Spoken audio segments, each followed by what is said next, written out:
नमस्कार साथियों, स्वागत है आप सभी का। साथियों, बीपीएससी 71वीं की मेंस परीक्षा 25 अप्रैल से प्रारंभ हो चुकी है।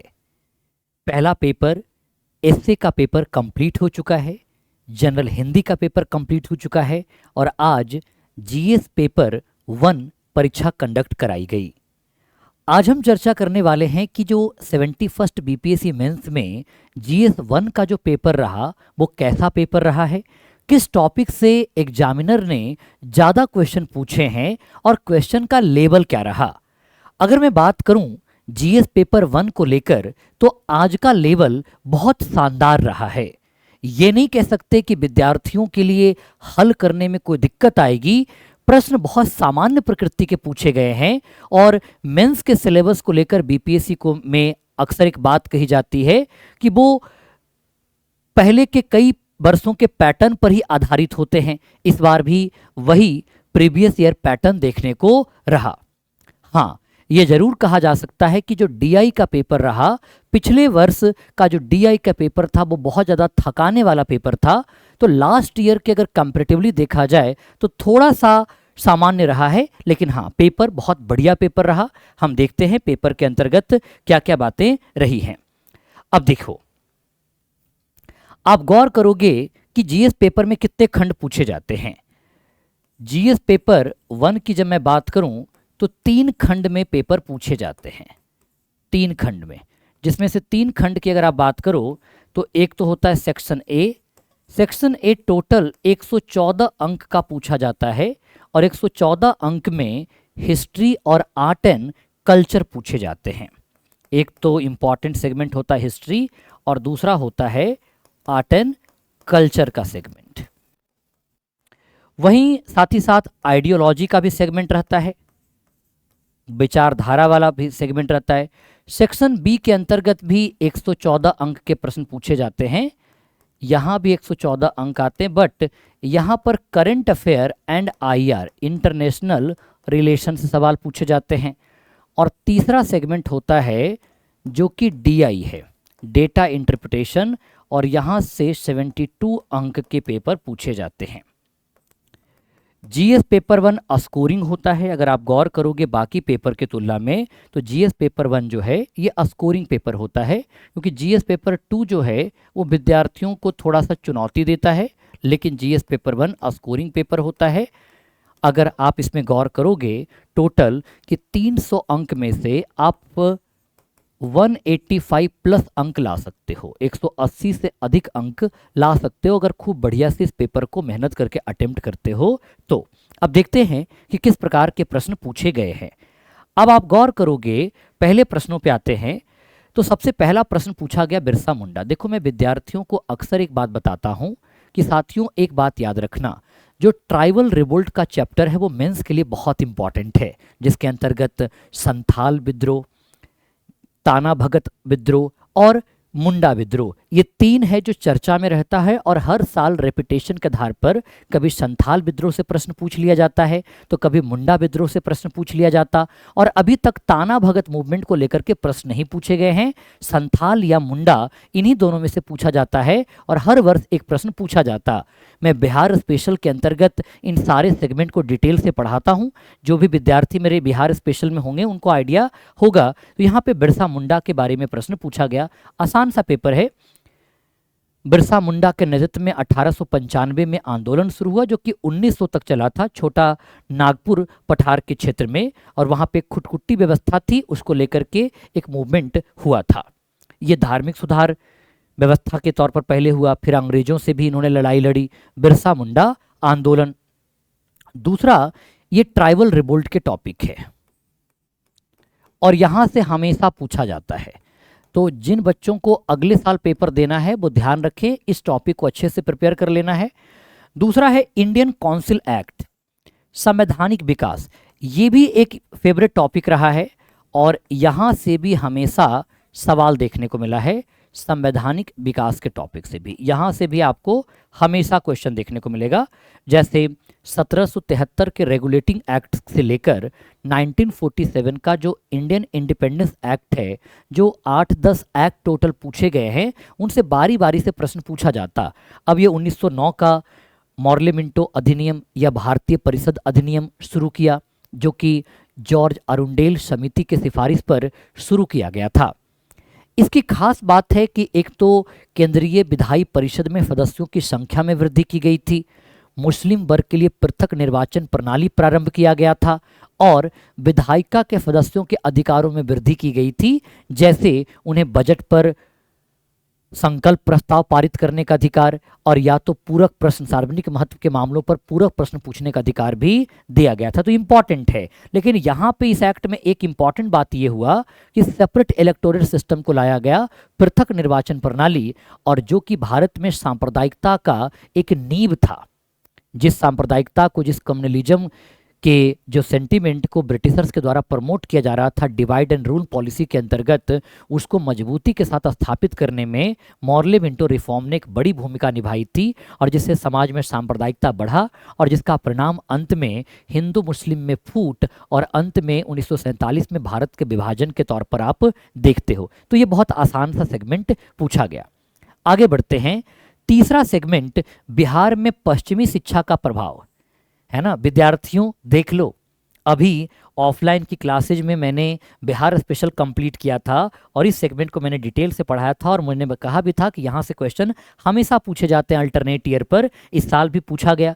उसके बाद जयप्रकाश नारायण और क्विट इंडिया मूवमेंट की भूमिका, लास्ट ईयर 70वीं बीपीएससी मेंस में बीपीएससी ने पूछा था कि 1942 का भारत छोड़ो आंदोलन और बिहार की भूमिका क्या थी। बस उसी पैटर्न को थोड़ा सा चेंज कर दिया और लिखा उसी प्रश्न को, जयप्रकाश नारायण और क्विट इंडिया मूवमेंट, आज़ाद दस्ता संगठन, जो कि एक क्रांतिकारी संगठन के तौर पर शुरू किया गया था, जिसका उद्देश्य था ब्रिटिश अवसंरचना को उखाड़ फेंकना। हजारीबाग जेल की घटना, उसके बाद दिवाली के मौके पर जेल से बाहर फरार होना, फिर आज़ाद दस्ता का गठन करना, ये भूमिका रही है। तो जयप्रकाश नारायण की भूमिका से प्रश्न पूछे गए और ये आप देखोगे कि ये सेगमेंट आया। दूसरा, आगे बढ़ते हैं। आप देखिए, इसके बाद जो प्रश्न पूछा गया पाल कला से पूछा गया, बहुत आसान था, सीधे आपके क्लास नोट से क्वेश्चन पूछे गए हैं। क्योंकि देखो, कला के अंतर्गत हमें क्या क्या पढ़ना होता है। एक तो हमें पढ़ना होता है पाल कला, इंपॉर्टेंट है। पाल कला कई वर्षों से नहीं पूछ रहा था, 2 वर्ष हो गए थे, तो इस बार पाल कला से प्रश्न पूछ लिए गए थे। इसके बाद मौर्यन आर्ट, इंपॉर्टेंट है। एवरी ईयर किसी न किसी रूप में या तो आपको शॉर्ट आंसर क्वेश्चन में पूछ ले या तो लॉन्ग आंसर क्वेश्चन में पूछ ले, हर साल एक प्रश्न देखने को मिलता ही मिलता है मौर्यन आर्ट से। और इसके अलावा जो पेंटिंग है, इसके अलावा जो फेमस है वो है पेंटिंग, और पेंटिंग में भी जो फेमस है वो है पटना कलम। 70वीं बीपीएससी में पटना कलम को लेकर के प्रश्न पूछे गए थे, पटना कलम। आर्ट एंड कल्चर के अंतर्गत ये 3 सेगमेंट है जहां से हमेशा सवाल पूछे जाते हैं। और यहाँ भी देखिए पाल कला के बारे में पूछा, आप इसमें कई एंगल से लिख सकते थे। एक तो इसके अंतर्गत आप क्या लिख सकते थे, तो स्थापत्य में, आर्किटेक्चर में लिख सकते थे। आर्किटेक्चर में क्या क्या लिख सकते थे, तो एक तो जो बुद्धिस्ट महाविहार बनाए गए, बुद्धिस्ट महाविहारों का एक यूनिक था, प्रॉपर वेंटिलेशन का सिस्टम बनाया गया। चैत्य बनाए गए, चैत्य के अलावा मंदिर बनाया गया, बंग स्टाइल ऑफ आर्किटेक्चर में टेम्पल डेवलप किए गए थे।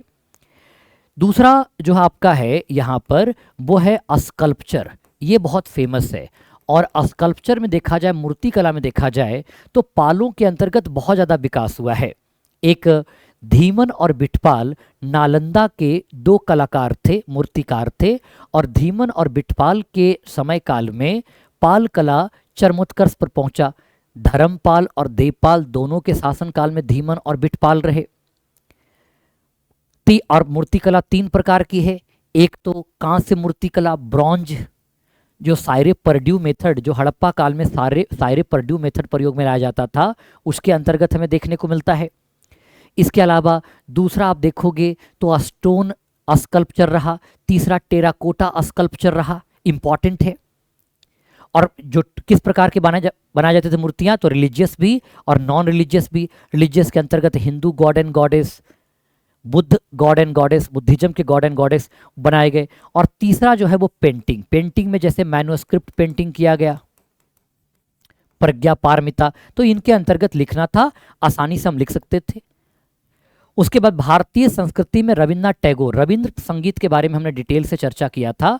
और मैंने आपको आइडियोलॉजी में कितने टॉपिक पढ़ाता हूँ, आइडियोलॉजी के अंतर्गत मैं आपको पढ़ाता हूँ महात्मा गांधी के बारे में, जो मोस्ट इंपॉर्टेंट है महात्मा गांधी। महात्मा गांधी के बाद हम सुभाष चंद्र बोस की बात करते हैं, जननायक कर्पूरी ठाकुर की बात करते हैं, जयप्रकाश नारायण की बात करते हैं, नेहरू जी की बात करते हैं, इनके बारे में भूमिका हम चर्चा करते हैं, रविन्द्रनाथ टैगोर। और यहाँ से क्वेश्चन इस बार रविन्द्रनाथ टैगोर से पूछा, क्योंकि अब तक गांधी जी से अंबेडकर से पूछा जा रहा था, इस बार रविन्द्रनाथ टैगोर से प्रश्न पूछा। तो ये आइडियोलॉजी का सेगमेंट है, आइडियोलॉजी का सेगमेंट है। अब आगे बढ़ते हैं। अब देखिए यहाँ पे, अब आप गौर करोगे कि जो लॉन्ग आंसर क्वेश्चन पूछे गए 38 मार्क्स के, 38 मार्क्स के कितने प्रश्न पूछे गए हैं, अब गौर करो। अब देखोगे यहाँ पे एक प्रश्न पूछा, 1857 के विद्रोह के राजनीतिक, आर्थिक और सामाजिक कारणों का विश्लेषण कीजिए। सिंपल सा प्रश्न पूछा। राजनीतिक कारण में हमें क्या बताना था, एक तो बताना था जो गोद निषेध की नीति रही, डॉक्ट्रिन ऑफ लैप्स की पॉलिसी, दूसरा अवध का जो मनमाने तौर पर विलय कर लिया गया, अवध का मर्जर जो कुशासन जेम्स आउटरम की रिपोर्ट पर कुशासन का भ्रष्टाचार का आरोप लगा करके हटा दिया था, अराजकता का आरोप लगा करके। तीसरा जो मुगल बादशाह थे बहादुर शाह जफर, उनके साथ अपमान भी देखने को मिला, अपमान की भी घटना रही। कैनिंग ने खाली करने को कहा था कि लाल किला खाली करना पड़ेगा, ये भी रीजन रहा। आर्थिक कारण देखें तो भेदभावकारी व्यापारिक नीतियां रहीं, डिस्क्रिमिनेटरी, भारत के हस्तशिल्प उद्योगों का पतन रहा, कैश क्रॉप्स को बढ़ावा देना रहा जिसके अंतर्गत शोषण हुआ जनता का। सामाजिक कारणों के अंतर्गत आप देखोगे एक तो नस्ल भेदभाव की नीति थी, श्वेत बोझ का सिद्धांत था, साथ ही साथ जो धार्मिक सुधार किए गए जिसे भारतीयों ने अपने धर्म के भीतर एक हस्तक्षेप के तौर पर देखा। और ये अगर डिस्कस करते तो आसानी से आप बढ़िया से लिख सकते थे। फिर है बिहार के योगदान का आलोचनात्मक मूल्यांकन कीजिए। बिहार में जब योगदान आएंगे तो आपको एक तो पटना की भूमिका की बात करनी पड़ेगी। पटना देखो ओवरऑल क्वेश्चन पूछा है, अकेले सीधे किससे नहीं पूछा, सीधे तौर पर 1857 में वीर कुंवर सिंह की भूमिका नहीं पूछी है, ओवरऑल बिहार का योगदान पूछा है, तो पटना की भूमिका हमको बताना पड़ेगा। पटना में पीर अली के नेतृत्व में जो आंदोलन हुआ, दानापुर रेजिमेंट के सैनिकों का विद्रोह हुआ, फिर इसके अलावा आरा जगदीशपुर की भूमिका को हमें बताना पड़ेगा कि इसकी भूमिका क्या रही। और आलोचनात्मक में हमें ये भी बताना पड़ेगा कि जैसे अगर हम वीर कुंवर सिंह की भूमिका देखें तो उनकी जो भूमिका रही थी, क्योंकि वो जमींदार थे, तो वो जमींदार थे तो अपनी जमींदारी के संरक्षण करना चाहते थे। राष्ट्रीय जो राष्ट्रवाद के तत्व थे वो मिसिंग देखने को मिलते हैं। और पूरे बिहार में आंदोलन का प्रसार भी नहीं हुआ था, मुंगेर इस आंदोलन से अप्रभावित रहा था। जो मुंगेर का क्षेत्र है वो आंदोलन से क्या रहा था, अप्रभावित देखने को मिला था। सिंपल सा क्वेश्चन है। अक्सर 1857 का टॉपिक इंपॉर्टेंट टॉपिक है, वीर कुंवर सिंह की भूमिका, बिहार की भूमिका स्पष्ट पूछा। और फिर देखो अगर आप ए वाला पक्ष नहीं लिख पाते तो आपको दूसरा तो और आसान था, ये तो आपके सीधे सीट से पूछा गया है, आपके क्लास नोट्स में मैंने करवा रखे हैं। आप देखो मौर्य कला और वास्तुकला की प्रमुख विशेषताओं का विश्लेषण करें, आकलन करें कि उन्होंने उस काल के राजनीतिक और सांस्कृतिक मूल्यों को किस हद तक व्यक्त किया। यानी कि analyse the major features of Mauryan art and architecture and assess how far they express the political and cultural values of the period। ये तो मैंने डिटेल से डिस्कस किया कि किस प्रकार से चीज़ें मौर्यन आर्ट, आप नोट्स पलट कर देखो आपको दिख जाएगा। तो ये सेगमेंट इंपॉर्टेंट सेगमेंट है, यहाँ से प्रश्न पूछे गए है ना मौर्यन आर्ट से। तो आर्ट एंड कल्चर के दो सेगमेंट पूछे गए, एक 38 वाले पार्ट में भी पूछा गया और एक शॉर्ट आंसर में भी पूछा गया। इसके बाद आप देखो दो क्वेश्चन 38 मार्क्स का पूछता है, तो आप देखिए दूसरा क्वेश्चन क्या पूछा। दूसरा क्वेश्चन कितना आसान पूछा है, discuss the transformation of Indian national movement from early constitutional agitation to mass mobilisation. अरे सिंपल सा है कि नरम दल की राजनीति से लेकर के गरम दल की राजनीति और गांधीयन आंदोलन के ट्रांजिशन को दिखाना था, है ना। क्या दिखाना था, प्रारंभिक संवैधानिक आंदोलन, जो नरम दल का आंदोलन रहा वो क्या रहा, संवैधानिक आंदोलन था। वहां से लेकर के एक्सट्रीमिस्ट का आंदोलन रहा वो जन आंदोलन के तौर पर विस्तारित हुआ और धीरे धीरे गांधी जी ने उसको ब्रॉड स्वरूप दे दिया, उसकी रूपांतरण की चर्चा करना था। और फिर विभिन्न ऐतिहासिक चरणों में बिहार की भूमिका बतानी थी कि फर्स्ट फेज में बिहार की भूमिका क्या रहा, गरम दल में क्या भूमिका रहा, गांधीयन आंदोलन में सबसे ज़्यादा बिहार की भूमिका रही थी, तो संक्षेप में लिख सकते थे। और अगर ये नहीं लिख सकते थे तो ये तो सीधे आपके नोट्स में करा रखा है मैंने। नेहरू की विदेश नीति किस हद तक आदर्शवाद और व्यवहारिकता को प्रतिबिंबित करती थी, मुख्य विशेषताओं को बताइए। नेहरूबियन का विदेश नीति, पंचशील सिद्धांत, नैम का जो कॉन्सेप्ट था उसके बारे में। हमने कोल्ड वार एरा में नेहरू की पॉलिसी को डिस्कस किया था। तो ये सेगमेंट है, यानी आप सोचो कि मैं आपको आर्ट एंड कल्चर में जितनी पॉइंट पढ़ाता हूं, आपके हिस्ट्री का क्वेश्चन आर्ट एंड कल्चर वाले सेक्शन से टच कर रहा है। अगर इस क्वेश्चन को छोड़ दें तो बाकी सब वहीं से टच कर रहा है। तो हिस्ट्री का पोर्शन बहुत आसान था, डुएबल पेपर था, ऐसा कुछ भी नहीं पूछा गया जो कि आप बनाने लायक नहीं थे। अब खंड 2 की बात करते हैं, करंट एंड आईआर की चर्चा करते हैं। यहां पे किस प्रकार का पेपर रहा है। देखो, मैंने अक्सर एक बात कहा है कि आपको पिछले 6 से 7 महीने के करंट अफेयर में जो मेजर डेवलपमेंट होते हैं उनको आप गो थ्रू करके जाइए, आप मेंस में सहजता के साथ उत्तर लिख पाएंगे। क्योंकि मेंस में ऐसा आपको नहीं होगा कि आपको कुछ आ नहीं रहा होगा। दिक्कत आपको ये होगा कि आपकी स्पीड मेंटेन करना बहुत जरूरी है, क्योंकि पेपर में स्पीड बहुत जरूरी है। अब देखिए यहां पे, नहीं तो पेपर आप छूट जाएगा। क्वेश्चन पूछा, discuss the World Health Organisation concern over gaps in India drug safety regulation in the pharmaceutical sector.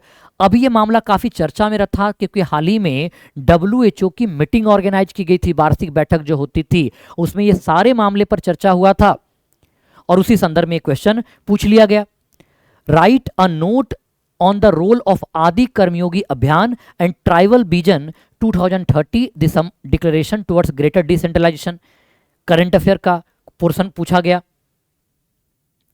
Next आप देखिए, the promotion and regulation of online gaming bill. Gaming bill था, अभी जब IPL चलता था तो वो क्या चलता था, ड्रीम 11 में 11 का सर्कल बनाओ, करोड़पति बन जाओ। अब उसको लेकर के ऑनलाइन गेमिंग वगैरह को रोकने के लिए एक अधिनियम बनाया था, promotion regulation of online gaming bill. उसी को लेकर के पूछा है कि ऑनलाइन गेमिंग बिल पर पारित विधेयक कैसे ई स्पोर्ट्स और ऑनलाइन सोशल गेम्स को बढ़ावा दे सकता, साथ ही साथ युवा और समाज को धोखाधड़ी और सामाजिक बुराइयों से कैसे सुरक्षित कर सकता है। एनालिटिकल पर्सपेक्टिव पूछा गया, जिसमें सोशल सोसाइटी का भी एंगल जोड़ करके पूछा गया है कि ऑनलाइन गेमिंग वगैरह जो है ये किस प्रकार से प्रभावित कर रहा है समाज को धोखाधड़ी और सामाजिक बुराइयों से। जैसे आपने देखा भी होगा कि जो लोग ऑनलाइन रमी खेलते हैं, रमी सर्कल खेलते थे, तो वो एक प्रकार का क्या है, ताश ही तो है। जैसे हम लोग कार्ड खेलते हैं नॉर्मली, हम लोग तो नहीं खेलते, जो लोग खेलते हैं तो आप देखोगे कि वो क्या है, एक प्रकार का जुआ ही तो है, गैम्बलिंग ही तो है। तो वो भी चीज़ें हो गया। इसमें भी जब पैसा इन्वॉल्व हो जाता है तो एक प्रकार का जुआ ही तो हो जाता है। सामाजिक तनाव भी होता है, आप देखते हो कि लोग परेशान हो जाते हैं अगर हार गए तो। एक लत, एडिक्शन की चीजें भी आ जाती हैं। विश्व भर में प्रवासन विरोधी नीतियों में बयानबाजी, प्रतिक्रिया, विरोध और प्रदर्शन, विशेषकर पश्चिमी लोकतंत्र से लेकर एशिया के भागों तक बढ़ती नकारात्मकता का उल्लेख कीजिए। अभी हर देश में खास करके चर्चा में रहा जब ट्रंप जो आए हैं, जब से कि जो अमेरिकी लोग नहीं हैं उनको देश से बाहर निकालो, ऐसे तमाम सारे बातें हो रही हैं। तो वहां से ये सेगमेंट पूछा गया। एंड एक पक्ष तो आया अफगानिस्तान को लेकर के, क्योंकि अफगानिस्तान के जब विदेश मंत्री भारत आए थे तो काफी चर्चा हुआ था, क्योंकि महिला मीडिया कर्मियों को उन्होंने अंदर जाने से रोक दिया था। उसके बाद काफी कोलाहल देखने को मिला था। तो ये टॉपिक हाईलाइट हो गया था, भारत अफगानिस्तान का मामला। और वही क्वेश्चन पूछा, भारत अफगानिस्तान संबंधों और अफगानिस्तान के विदेश मंत्री की यात्रा के साथ संबंधों के रणनीतिक पुनर्संरचनाओं का विस्तृत विवरण करें। यानी जब विदेश मंत्री आए उसके तो किन किन मुद्दों पर बात हुई, जो हाईलाइटेड रहा था, मीटिंग का मुद्दा रहा था, उनको लेकर के एक ओवरव्यू आपको लिखना था। इसके बाद 38 नंबर में अगर देखें तो Bharat European free trade association को लेकर के, देखो ये मामला काफी चर्चा में रहा। ये मामला चर्चा में रहा क्योंकि जैसे ही अमेरिका ने भारत पर तमाम सारे दबाव वगैरह बनाना शुरू कर दिए, उसके बाद ये बात काफी ज्यादा चर्चा में आ गया। और उसी के संदर्भ में प्रश्न पूछा है कि Bharat European free trade association trade और इकोनॉमिक पार्टनरशिप एग्रीमेंट जो कि 10 मार्च 2024 को हस्ताक्षरित हुआ और 1 अक्टूबर 2025 से प्रभावी हुआ, पर चर्चा करें। साथ ही साथ भारत यूरोपियन यूनियन के संबंधों, अभी हाल ही में जब यूरोपियन यूनियन के जो चीफ थे वो भारत आए थे तो उसके बाद एक एग्रीमेंट हुआ था जिसे मदर ऑफ ऑल डील कहा गया था, काफी न्यूज बटोरा था, सुर्खियां बटोरा था। ये सारी घटनाएं लास्ट 6 मंथ की हैं, पिछले 6 महीनों में चर्चा में रहा। और मेरे से पूछते तो मैं क्या कहता हूं कि लास्ट 6 to 8 मंथ में जितने भी इवेंट चर्चा में रहे हैं आईआर को लेकर के, करंट पर्सपेक्टिव को लेकर के, उनको आप प्रिपेयर कर लो और कुल मिलाकर के 50 से 60 टॉपिक ही आपको होते हैं। 6 महीने में इजीली प्रिपेयर किया जा सकता है 10 टॉपिक पर मंथ के हिसाब से, और वहां से सीधे क्वेश्चंस आपको देखने को मिलते हैं। लास्ट ईयर भी मिला, इस साल भी मिला। दूसरा, ये नहीं है तो सस्टेनेबल डेवलपमेंट गोल पर भी पूछा कि उनको स्वीकृत होने से 10 वर्षों में प्रभावी है प्राप्त करने की दिशा में भारत की प्रगति और चुनौतियों। अभी ना एक इंडिकेटर भी लॉन्च किया गया था एसडीजी इंडेक्स, और भारत में उन पर चर्चा हो रहा था, उसी संदर्भ में यह आया प्रश्न। फिर देखो छठ फेस्टिवल को लेकर के, और छठ को लेकर के तो देखो ये कह देता हूं कि मैं क्लास में पढ़ाया हूं इसके सारे एंगल को लेकर के। हाल के वर्षों में छठ पूजा के त्योहार में वैश्विक ध्यानाकर्षण किया है। बिल्कुल, अब जो है एक तो भारत में काफी चर्चा में रहता ही रहता है, देश विदेश में भी छठ चर्चा में रहा कि मेलबर्न से छठ मनाने की तस्वीरें आ रही हैं, कैलिफोर्निया से आ रहा है, कैनवरा से आ रहा है, तो ग्लोबल रिकॉग्निशन प्राप्त किया है। और दुनिया में जो लोग हैं अब इस छठ पर्व को उत्सुकता से देखते हैं। तो इसी संदर्भ में ये पूछा कि छठ के सामाजिक, सांस्कृतिक और आर्थिक प्रभाव तथा प्रवासियों पर इसके प्रभाव की चर्चा कीजिए। सामाजिक प्रभाव, सामाजिक समरसता का पर्व है, इसमें कोई भेदभाव नहीं होता है। लोकल संस्कृति, फोक कल्चर को डिपिक्ट करता है, लोकल म्यूजिक वगैरह डिपिक्ट करता है। आर्थिक, खास करके ये पर्व तब होता है कि जब नए फसल उत्पादन हो रहे होते हैं, चावल धान की खेती हो रही होती है, मूंगफली उत्पादन हो रहा होता है, हल्दी, उन सबको देखा जाता। अब इन्हीं प्रवासियों को, अब प्रवासी, अब देखते हो कि जैसे कुछ होता है तो प्रवासी सब लौटना शुरू करते हैं, इनको सेलिब्रेट करते हैं। तो ये हमारे बिहार के कल्चर को ना, हमारे जो बिहार के लोग अलग अलग देशों में रह रहे हैं, अलग अलग राज्यों में रह रहे हैं, तो वहाँ भी हमारी बिहार की कल्चर का प्रसार हो रहा, जिससे बिहार के प्रति एक पॉजिटिव इमेज भी बन रहा है। अक्सर बिहार को लेकर एक इमेज था कि बिहार जंगल राज्य जैसी बातें की जाती थी कि पिछड़ा हुआ राज्य है, वहां जाओगे तो चीजें है ना, सामान को लेके भाग जाएगा, तमाम सारी अलग अलग नेगेटिविटी थी। अब ये छठ पर्व के कारण लोग बिहार को बेहतर तौर पर जान रहे हैं, बिहार को बेहतर तौर पर समझ रहे हैं, और जिससे चीजें बेहतर भी हो रही हैं। ये भी एक पॉजिटिव एंगल देखने को मिलता है। इसके बाद हम देखें, अगर गौर करें